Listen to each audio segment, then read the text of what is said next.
Hey everyone, welcome to the channel. In today's video, we're reading through 1 Samuel 8 through 12, where we see Israel's big shift from being ruled by judges to asking for a king. These chapters are full of lessons about trust, leadership, and God's faithfulness. As we read through these powerful passages, I'd love for you to join the conversation, so make sure to like this video, share your thoughts in the comments, and subscribe to the channel for more Bible readings and reflections. Let's dive into God's Word together. Israel asks for a king. When Samuel grew old, he appointed his sons as Israel's leaders. The name of his firstborn was Joel, and the name of his second was Abijah, and they served at Beersheba. But his sons did not follow his ways. They turned aside after dishonest gain, and accepted bribes and perverted justice. So all the elders of Israel gathered together and came to Samuel at Ramah. They said to him, "You are old, and your sons do not follow your ways. Now appoint a king to lead us, such as all the other nations have." But when they said, "Give us a king to lead us," this displeased Samuel. So he prayed to the Lord. And the Lord told him, "Listen to all that the people are saying to you. It is not you they have rejected, but they have rejected me as their king, as they have done from the day I brought them up out of Egypt until this day, forsaking me and serving other gods, so they are doing to you. Now listen to them, but warn them solemnly, and let them know what the king who will reign over them will claim as his rights." Samuel told all the words of the Lord to the people who were asking him for a king. He said, "This is what the king who will reign over you will claim as his rights. He will take your sons and make them serve with his chariots and horses, and they will run in front of his chariots. Some he will assign to be commanders of thousands and commanders of fifties, and others to plow his ground and reap his harvest, and still others to make weapons of war and equipment for his chariots. He will take your daughters to be perfumers and cooks and bakers. He will take the best of your fields and vineyards and olive groves and give them to his attendants. He will take a tenth of your grain and of your vintage and give it to his officials and attendants, your male and female servants, and the best of your cattle and donkeys he will take for his own use. He will take a tenth of your flocks, and you yourselves will become his slaves. When that day comes, you will cry out for relief from the king you have chosen, but the Lord will not answer you in that day." But the people refused to listen to Samuel. "No," they said, "we want a king over us. Then we will be like all the other nations, with a king to lead us and to go out before us and fight our battles." When Samuel heard all that the people said, he repeated it before the Lord. The Lord answered, "Listen to them and give them a king." Then Samuel said to the Israelites, "Everyone go back to your own town." Samuel anoints Saul. There was a Benjamite, a man of standing, whose name was Kish, son of Abiel, the son of Zeror, the son of Bechorath, the son of Aphiah of Benjamin. Kish had a son named Saul, as handsome a young man as could be found anywhere in Israel, and he was a head taller than anyone else. Now the donkeys belonging to Saul's father Kish were lost, and Kish said to his son Saul, "Take one of the servants with you and go and look for the donkeys."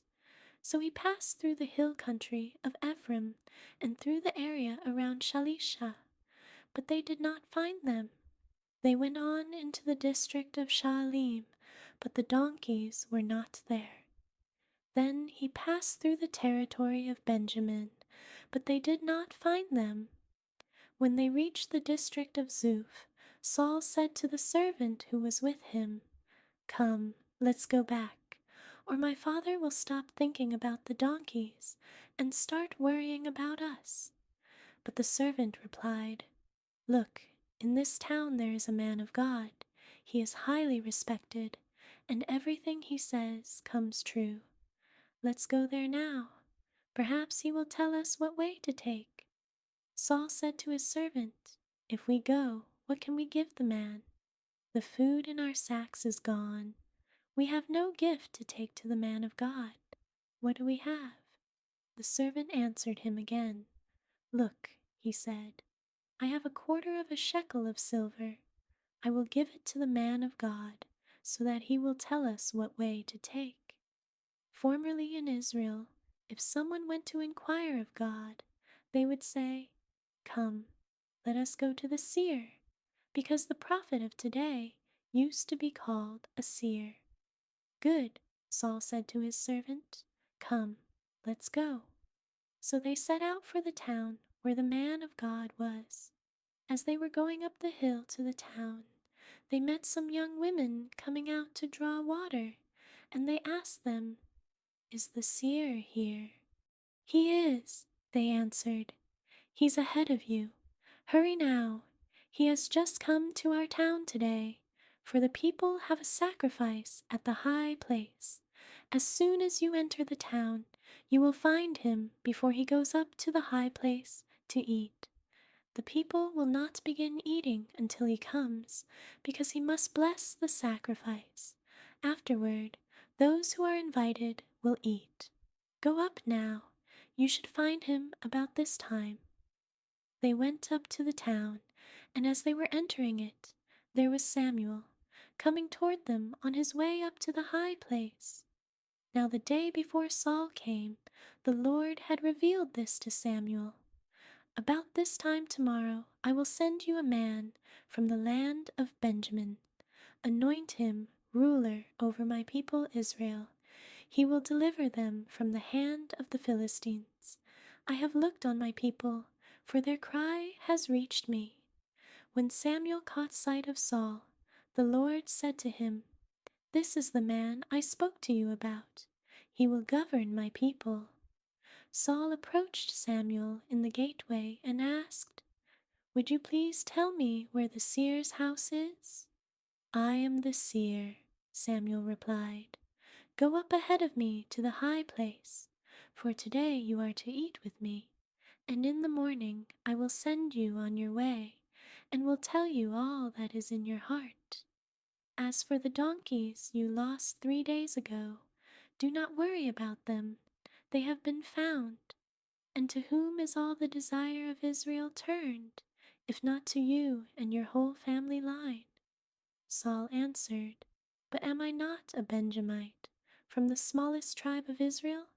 And is not my clan the least of all the clans of the tribe of Benjamin? Why do you say such a thing to me?"